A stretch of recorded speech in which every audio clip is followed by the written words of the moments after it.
All right, back again this morning with another square body. Not your traditional pickup today. This square body Suburban is about to get a resurrection, but I wanted to catch a quick video this morning just as it sits, because unfortunately our body shop, which is the next stage for this truck, is about a month out on its last project for us. So this one may or may not get sold the way it is. No reason for it not to get sold this way. The history on this truck was local. This customer loved this truck, but he was up against the same problem as us. Next stage of things being body and paint, and that is not an easy thing. We cannot do it. One of the few things that we don't do and can't do. And even him having a buddy in the body shop business was not an easy task. So here's the scoop on the truck currently. Basically brand spanking new 35-inch Toyo mud terrains, 10-inch wide Classic 2 style wheels. These are ion alloys. 4-inch suspension lift, full replacement front springs with bushings, shocks, dual steering stabilizers with the anodized brackets, 350 fuel injected small block engine. Pop the hood, it's actually really clean under the hood. And when he was unloading this, dropping it off, we noticed there's still a sticker on the bottom of the motor. He was told it was a Jegs motor installed. So probably a slight bit higher horsepower, but again, we didn't do it, so we don't know. All the AC system is still intact. It's too cold to try it, but it is a center bolt valve cover, 350, early production of Vortec basically, with a throttle body. So again, definitely can vouch the motor's been taken in and out.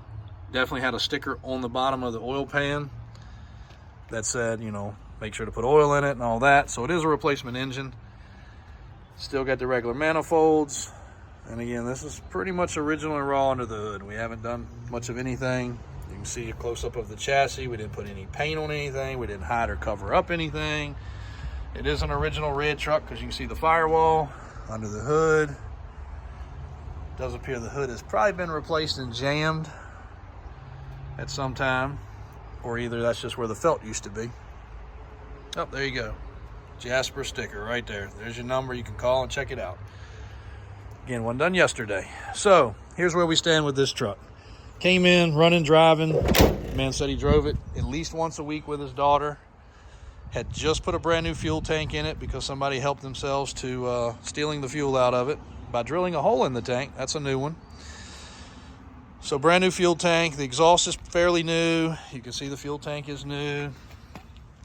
He had stripped the trim off, which we do have, and was getting ready to start getting it ready for body and paint until he found out the time frame and the cost.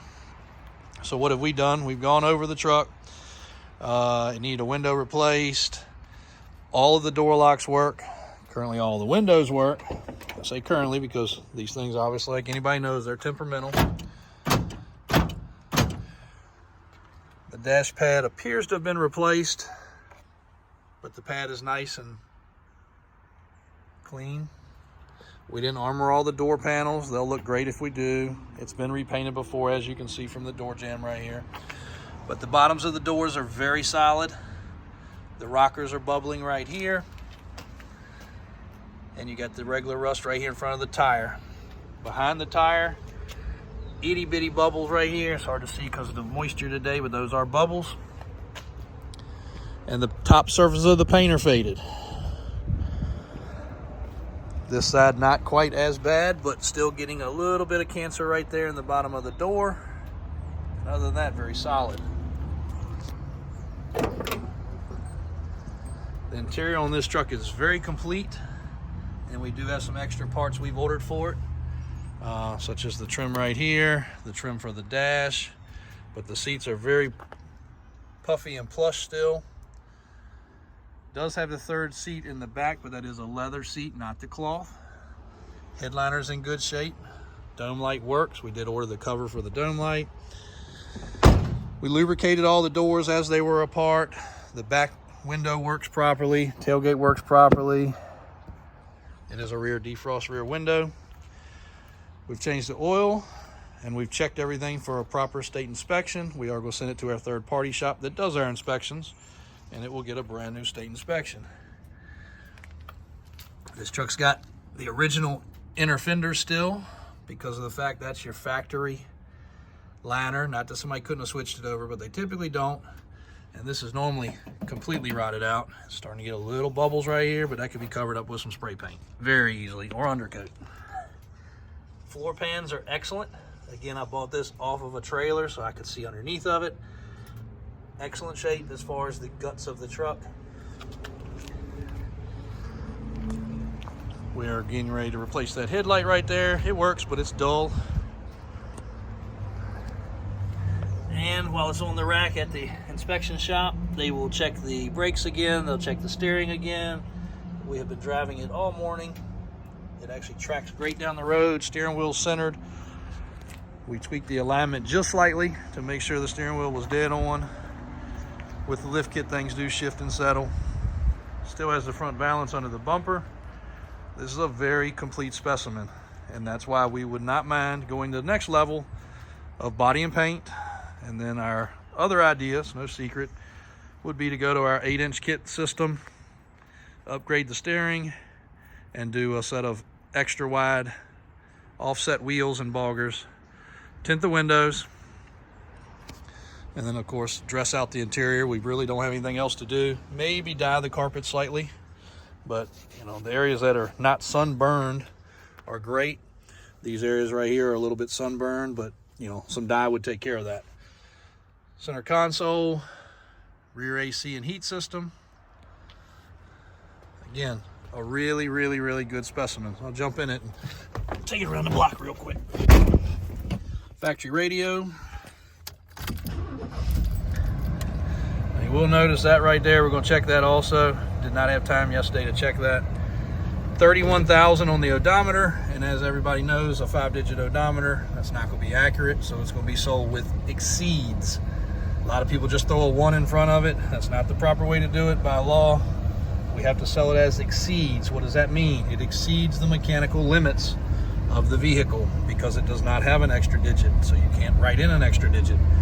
So it will be sold as exceeds on the mileage.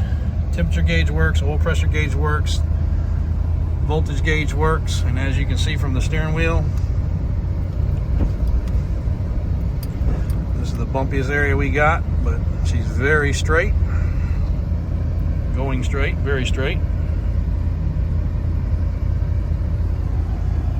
Heat works is the factory style era correct formats, which again with a little dressing will look great.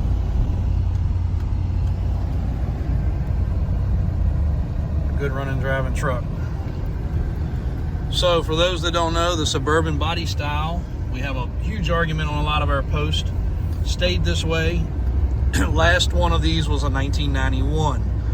So sometimes we post, this is an 87. I don't think I said that yet in the video. We just sold an 88, which was a crew cab 1-ton pickup. Those also stayed this way until 91. Very big confusion because a 1/2-ton truck and some 3/4-ton trucks were the rounded body style, what we would call an OBS. Everybody has a different designation, but they are not square bodies. Square body Suburban stayed until 1991. So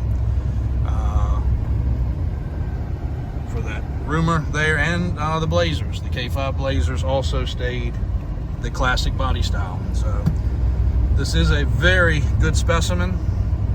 You can see the hood's faded there. It's dried off. It had a lot of moisture on it this morning. It actually looked really good. If you're really particular, you're gonna want to hit some paint with it. You could go quick and go Mako, or spend a couple $1,000 and do it that way, or you could go ahead and have the body work done in professional paint, which is what we plan to do. But again, that's going to get more lengthy as far as time goes. Pull over here so you can hear the exhaust and see it's not smoking. It's actually a very good running driving truck.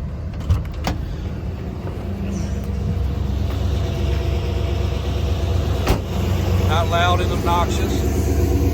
Just a good running. You can put a Flowmaster on it. You can put duals on it if you want, but not necessary at this point.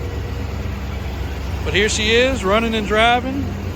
Motor sounds really good. It did have a touch of a belt squeak this morning when I started it cold, but again, I've been driving it basically all morning. So dependable transportation. Don't have to worry about the fuel tank with any rust because it's brand new. We do have, like I said, a bunch of parts we've ordered for this truck and trim that at this moment will be included. So this truck is officially for sale prior to us getting our claws into it any deeper. But at this point, very, very comfortable and confident to sell it the way it is. And will make somebody an excellent square body classic Suburban.